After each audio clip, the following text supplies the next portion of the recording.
Hello students. Today we are going to start with issue of share at premium. So let's discuss what is this premium and how we are going to issue the shares at premium. I hope you remember our very own Mr. Murari Lal, and Mr. Murari Lal is smiling because his business is going well. The idea of issuing shares worked, and now, as you all know, Mr. Murari Lal's shares are being popular in the public, and they all want to buy the shares.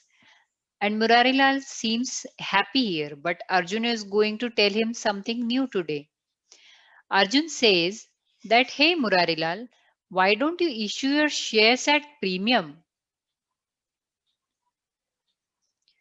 Murari Lal is a bit confused that what is issue of share at premium.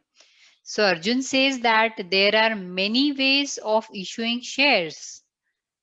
Oh, so Arjun is worried now because he don't know what are the different methods in which shares can be issued.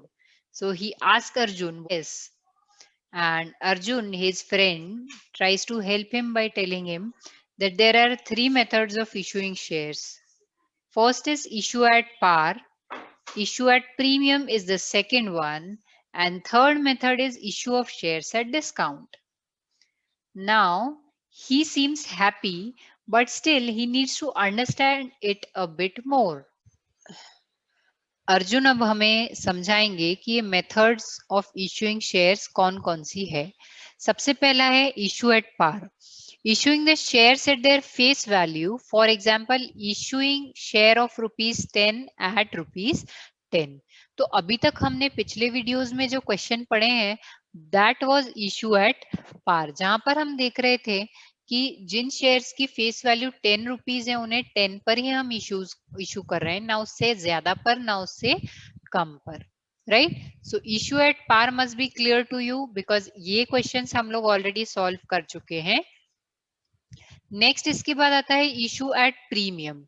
Issue at premium वो होता है जिसमें कि हम face value जो होती है share की उससे ज्यादा अमाउंट पर उस शेयर को इश्यू कर रहे हैं. राइट. फेस वैल्यू किसे कहते हैं? तो पहले अब आजकल तो डीमटेरियलाइज हो गए हैं, इलेक्ट्रॉनिक फॉर्म में रहते हैं शेयर्स, पर पहले जो होते थे शेयर के सर्टिफिकेट होते थे. और ये जो शेयर सर्टिफिकेट्स होते थे इनके ऊपर शेयर की वैल्यू लिखी होती थी कि भाई ये शेयर जो है ये 10 रुपीज का है. तो मार्केट में भले ही वो शेयर 100 रुपीज में सेल या परचेस हो रहा होगा, लेकिन उसकी एक्चुअल कितनी प्राइस है? 10 रुपीज. मतलब कंपनी जब भी ये पैसा रिटर्न करेगी तो कितने पैसे रिटर्न करेगी? 10 रुपीज ही रिटर्न करेगी. उसे कहते हैं फेस वैल्यू. राइट. तो यहाँ पर कहा है इशू एट प्रीमियम की बात कही है कि जब शेयर्स प्रीमियम पर इशू होते हैं तो उसके लिए एग्जांपल दे, जैसे 10 रुपीज का शेयर जो है वो 12 रुपीज में इशू हो रहा है. तो यहाँ इस केस में क्या होगा कि 10 रुपीज का शेयर 12 रुपीज में इशू हो रहा है, तो ये जो 2 रुपीज एक्स्ट्रा है ये हो जाएगा कंपनी का प्रॉफिट. राइट. और ये जो प्रॉफिट है इसे हम एक अकाउंट में ट्रांसफर करते हैं जिसे कहते हैं शेयर प्रीमियम अकाउंट. राइट. सो ये जो 2 रुपीज है ये कहलाएगा हमारा प्रीमियम. ये प्रीमियम इसलिए कहलाता है, प्रॉफिट इसलिए कहलाता है क्योंकि कंपनी भले ही आज शेयर को 12 रुपीज में इशू कर रही है, लेकिन जिस दिन कंपनी ये पैसे रिटर्न करने वाली होगी उस दिन कंपनी 10 रुपीज ही रिटर्न करेगी. So these 2 rupees which company is taking today, it will not refund that amount to the shareholder. Next चलते हैं इशू एट डिस्काउंट. तो इशू एट डिस्काउंट तो अभी तक आप समझ ही गए होंगे, when issue is less than its face value. हमने जो शेयर इशू किया है वो उसके फेस वैल्यू से कम अमाउंट पर इशू किया है. For example we issued share of 10 rupees at rupees 8. तो 10 रुपीज का जब हम लोगों ने 8 रुपीज में इशू किया तो इसका मतलब 2 रुपीज का हमको क्या हो गया? लॉस हो गया। क्यों लॉस हो गया? क्योंकि आज हम पब्लिक से कह रहे हैं कि आप हमें 8 रुपीज दे दो, और जिस भी दिन हम आपको ये शेयर लेकर के और पैसा रिटर्न करेंगे तो हम आपको 10 रुपीज रिटर्न करेंगे। दैट मीन्स हम जितना अमाउंट ले रहे हैं उससे ज्यादा रिटर्न कर रहे हैं। तो ये जो 2 रुपीज है ये हमें क्या होगा? लॉस होगा। अब आपके माइंड में एक क्वेश्चन और आएगा कि कंपनीज ऐसा क्यों करेगी, why they will issue shares on premium और एट डिस्काउंट। तो एक छोटा सा एग्जांपल लेते हैं कि रिलायंस कंपनी का अगर शेयर है और वो लोग शेयर इशू कर रहे हैं, तो वो जो कंपनी है उसकी इतनी वर्थ है कि अगर वो 10 रुपए में शेयर देना चाहेगी तो कोई भी आदमी उसको लेने के लिए तैयार हो जाएगा, राइट। तो जब वो सोचते हैं कि जब हमारी इतनी गुडविल है, हमारा इतना नाम है कि लोग हमसे पैसा हमारी कंपनी में इन्वेस्ट करना चाहते हैं, तो क्यों ना हम उन्हें शेयर जो है वो ज्यादा प्राइस में दें ताकि कंपनी को ज्यादा पैसा मिले, राइट। तो ऐसी कंपनीज जो कि ऑलरेडी बहुत अच्छा परफॉर्म कर रही हैं और उनके शेयर्स डिमांड में हैं, वो कंपनीज जो है अपने शेयर प्रीमियम पर इशू करती है। लेकिन ऐसी भी कुछ कंपनीज होती हैं जो कि बहुत तकलीफ में हैं और उन्हें पैसे की जरूरत है, जो लॉसेस में चल रही हैं और उन्हें प्रॉफिट अर्न करने के लिए पैसे की जरूरत है, तो वो डिस्काउंट पर भी अपने शेयर इशू करती है ताकि कुछ कैश फ्लो कंपनी में आ जाए, तो उनके यहाँ जो प्रॉब्लम्स है वो सॉल्व हो और कंपनी फिर से रेगुलर ऑपरेशंस पर आ जाए और प्रॉफिट अर्न करने लगे। तो आई होप आप लोगों को ये पार्ट बहुत ही अच्छे से समझ में आया है। इशू एट पार हम लोग ऑलरेडी कर चुके हैं। इशू एट प्रीमियम के लिए अब हम लोग जर्नल एंट्रीज देख लेते हैं। सारी जर्नल एंट्रीज नहीं देखेंगे, क्या डिफरेंट है वो हम लोग यहाँ पर देख लेते हैं। प्रीमियम कब मंगाया जाता है? तो प्रीमियम जो है उसको हम एप्लीकेशन के दौरान भी मंगा सकते हैं, उसको हम अलॉटमेंट के दौरान भी मंगा सकते हैं, उसको हम फर्स्ट कॉल के दौरान भी मंगा सकते हैं और फाइनल कॉल के दौरान भी। मतलब इनमें से कभी भी एप्लीकेशन कभी भी हमारा शेयर का अमाउंट हम मंगवा सकते हैं, राइट। हम एक एग्जांपल लेते हैं कि मान लीजिए अगर हमने अलॉटमेंट के साथ हमारे प्रीमियम का अमाउंट मंगवाया है तो जर्नल एंट्री किस तरह से होगी? तो देखिए उसके लिए सबसे पहले जर्नल एंट्री होगी ड्यू की। Equity share allotment account debit to share capital account to share premium account. यहाँ पर शेयर प्रीमियम क्रेडिट इसलिए किया है क्योंकि ये हमारा प्रॉफिट है और according to our golden rules we credit all incomes and gains. तो यहाँ पर प्रॉफिट को हमने क्रेडिट कर दिया है और इक्विटी शेयर को भी क्रेडिट कर दिया, ठीक। अब जब हमें ये अमाउंट रिसीव होगा तब हम क्या जर्नल एंट्री करेंगे? तब हम जर्नल एंट्री करेंगे bank account debit to equity share allotment account. अब यहाँ पर प्रीमियम का अमाउंट जो है ऑलरेडी इस पूरी एंट्री में शामिल होगा, हमें अलग से उसे लिखने की जरूरत नहीं है, सिर्फ हम लोग इस तरह से एंट्री करेंगे। जल्दी से क्वेश्चन देख लेते हैं तो आप लोगों को ये पॉइंट और भी अच्छे से क्लियर हो जाएगा। See, we have a question. Tisco Limited was registered with an authorized capital of 15 lakh. Okay. So भाई authorized capital से basically हमें कोई लेना देना नहीं होता है, ठीक है। तो ये जो authorized capital है इसको हम यहाँ से कट कर देते हैं, तो ये एक इंडिकेशन है दैट हमें इससे अभी कोई लेना देना नहीं है, right. Divided into 1,50,000 equity share, ये लाइन सिर्फ कंफ्यूज करने के लिए दी है। हमें ये देखना है कि कितने शेयर्स इशू हुए हैं। तो यहाँ पर इशू की बात आती है, company issued 1 lakh equity shares of ₹10 each at a premium of ₹2 पर share.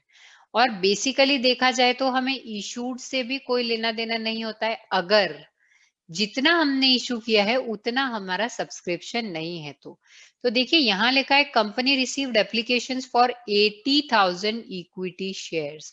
So this is the amount which is important for us, 80,000 equity shares, right. हम जो भी कैलकुलेशंस करने वाले हैं वो इस 80,000 के ऊपर करेंगे तो हमारे लिए इसका भी कोई मतलब नहीं है और इसका भी कोई मतलब नहीं है। Equity shares and were allotted the shares, और सारे 80,000 शेयर्स जो है उनका अलॉटमेंट हो गया है। अब कंपनी कैसे अमाउंट रिसीव कर रही है, तो सबसे पहले देख लीजिए एप्लीकेशन मनी पर 3 रुपीज रिसीव हो रहे हैं, अलॉटमेंट पर 4 रुपीज रिसीव हो रहे हैं, जिसमें कि यहाँ लिखा है इंक्लूडिंग प्रीमियम, राइट। तो यहाँ पर प्रीमियम कितने रुपए का है हमें वो भी फाइंड आउट करना पड़ेगा। एंड फर्स्ट कॉल मनी ₹3 पर शेयर, राइट। यहाँ पर देखिए क्वेश्चन में लिखा है कि प्रीमियम जो है 2 रुपीज है, तो ये जो 4 होगा ये कैसा हो जाएगा, 2 + 2 हो जाएगा, राइट। यहाँ 2 रुपीज प्रीमियम का है और 2 रुपीज जो है अलॉटमेंट मनी का है। The directors have not made final call of ₹2 पर शेयर, मतलब कि अभी 10 में से 2 रुपए बाकी हैं, तो 8 रुपीज जो है ये तो हो जाएगा हमारा जो अमाउंट हो गया शेयर का, और 2 रुपीज जो है प्रीमियम का अमाउंट हो जाएगा। All the money was duly received. तो अब इसका वर्किंग नोट देख लेते हैं जल्दी से कैसे बनेगा। सबसे पहले एप्लीकेशन पर हमें रिसीव हो रहे हैं 3 रुपीज, तो देखिए एप्लीकेशन पर 3 रुपीज यहाँ रिसीव हो रहे हैं हमें, और कितने शेयर्स पर हैं, yes 80,000 share, this is an important point here. तो 2,40,000 हमारा नेट अमाउंट होता है। नेक्स्ट आ जाइए अलॉटमेंट प्लस प्रीमियम, तो इसमें मैंने ऐसे अलग से 2 + 2 लिखा है ताकि एंट्री करने के टाइम पर हमें डिफरेंशिएट करने की जरूरत ना पड़े। और 80,000 शेयर्स के लिए है तो 1,60,000 जो हो जाएगा वो हमारा अलॉटमेंट मनी होगा, और 1,60,000 हमारा प्रीमियम का अमाउंट है, तो total amount will B 3,20,000। Now first call is for ₹3 for 80,000 shares. So यहाँ पर मैंने टोटलिंग नहीं की है, if you want you can do it. तो क्या होगा, आपको एक कंफर्मेशन हो जाएगा कि हाँ ये सारा कुछ जो है वो टैली हो रहा है। This is the format of our solution. So let's get started. हमारे पास ये वर्किंग नोट है जो हमारी हेल्प करेगा। शुरू करते हैं। सबसे पहले आ जाता है हमारा एप्लीकेशन। सो एप्लीकेशन के लिए क्या होगा, सबसे पहले रिसीव होगा अमाउंट, फिर ड्यू होगा। तो रिसिप्ट होगी मतलब कि बैंक का नाम आने वाला है। तो जैसे ही रिसिप्ट का नाम आया दिमाग में क्लिक होना चाहिए कि भाई बैंक अकाउंट डेबिट हो रहा है, क्योंकि बैंक में कैश डिपॉजिट हो रहा है, मतलब कि लोगों के चेक्स जो है वो बैंक में डिपॉजिट होने वाले हैं, right. So bank account debit to equity share application account, and 80,000 into 3, so amount is 2,40,000, and this will be our narration. Okay, इसके बाद आ जाते हैं हम लोग, रिसीव्ड हो गया है तो अब इसे ड्यू करना पड़ेगा, मतलब कि हमें इसे कैपिटल अकाउंट में ट्रांसफर करना है। तो उसके लिए हम लोग जर्नल एंट्री क्या करेंगे, equity share application account already credited है, राइट। तो हमें यहां से पैसा ट्रांसफर करना है, तो इसको अब क्या कर देंगे, हम डेबिट कर देंगे। तो so the entry will be equity share application account debit to equity share capital account. Okay, due की एंट्री का मतलब ही यही होता है कि हम अमाउंट को कैपिटल अकाउंट में ट्रांसफर कर रहे हैं। तो जो भी ड्यू की एंट्री है उसमें कैपिटल अकाउंट का नाम हमारा जरूर आने वाला है। इसके लिए अमाउंट हमारा आ जाएगा 2 लाख रुपीज, जितना हमने रिसीव किया है सारा ही हम ट्रांसफर करते हैं इक्विटी शेयर कैपिटल अकाउंट में। Amount will be being equity share application money on 80,000 shares transferred to share capital account. ठीक, अब इसके बाद नेक्स्ट हमें अलॉटमेंट की ड्यू की एंट्री करनी है। It is with premium. Premium हमारे लिए इनकम होता है, तो हम उसे क्या करेंगे, क्रेडिट करेंगे। तो देख लेते हैं इसकी जर्नल एंट्री कैसे होगी। ड्यू करेंगे सबसे पहले अलॉटमेंट को, तो equity share allotment account debit to equity share capital account to security premium account. अब अमाउंट इसमें देख लीजिए, अलॉटमेंट में जितना हमें रिसीव होना है सारा का सारा अमाउंट आता है, तो ये 3,20,000 पूरा का पूरा आ जाएगा अलॉटमेंट में। फिर 1,60,000 हमें शेयर कैपिटल में ट्रांसफर करना है, और प्रीमियम का जो 2 रुपीज के अकॉर्डिंग 1,60,000 है वो प्रीमियम वाले अकाउंट में रिकॉर्ड करेंगे। ठीक, इसकी नरेशन हो जाएगी being equity share allotment money on 80,000 shares at ₹3 पर शेयर एंड प्रीमियम ₹2 ड्यू। ठीक, अब इसके बाद नेक्स्ट आ जाते हैं हम लोग रिसिप्ट की एंट्री देख लेते हैं। अब ड्यू हो गया है तो रिसीव करना है, हमें कंप्लीट अमाउंट रिसीव हुआ है तो हम एंट्री कंप्लीट अमाउंट के लिए करेंगे, bank account debit to equity share allotment account and the amount is 3,20,000। We will not differentiate it here because हमने अलग से ड्यू की एंट्री में शेयर प्रीमियम शो कर दिया है। This will be the narration. Next we have to due what? Now we have to due our first call. Okay, first call is for ₹3.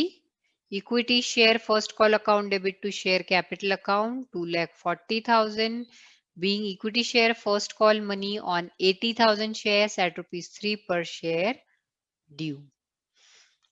I hope आप लोगों को ये सारे पॉइंट्स समझ में आए हैं। ड्यू हो गया है तो अब लास्ट फाइनली रिसीव करना है, तो रिसीव की एंट्री हो जाएगी bank account debit to equity share first call account and this will be the narration being share first call money on 80,000 shares at ₹2 per share received. I hope आपको ये topic अच्छे से clear हुआ है और आपको वीडियोस पसंद आ रहे हैं तो लाइक शेयर सब्सक्राइब जरूर करें। कुछ स्टूडेंट्स मुझसे पूछ रहे थे कि मैम इसमें अगर पूरा अमाउंट रिसीव नहीं हुआ तो क्या होगा? तो देखिए अभी जितना मैं आपको बता रही हूँ उसको आप अच्छे से डाइजेस्ट कीजिए और ये एंट्रीज आप लोग जो है आपसे सपने में भी कोई पूछे तो आप बता सकें, इस तरह से प्रिपेयर कर लीजिए क्योंकि आगे ऐसे भी पॉइंट्स आने वाले हैं जो आपके दिमाग में क्वेश्चन है, हम सब तरह के क्वेश्चन सॉल्व करेंगे and be patient and have a happy day. Thank you so much.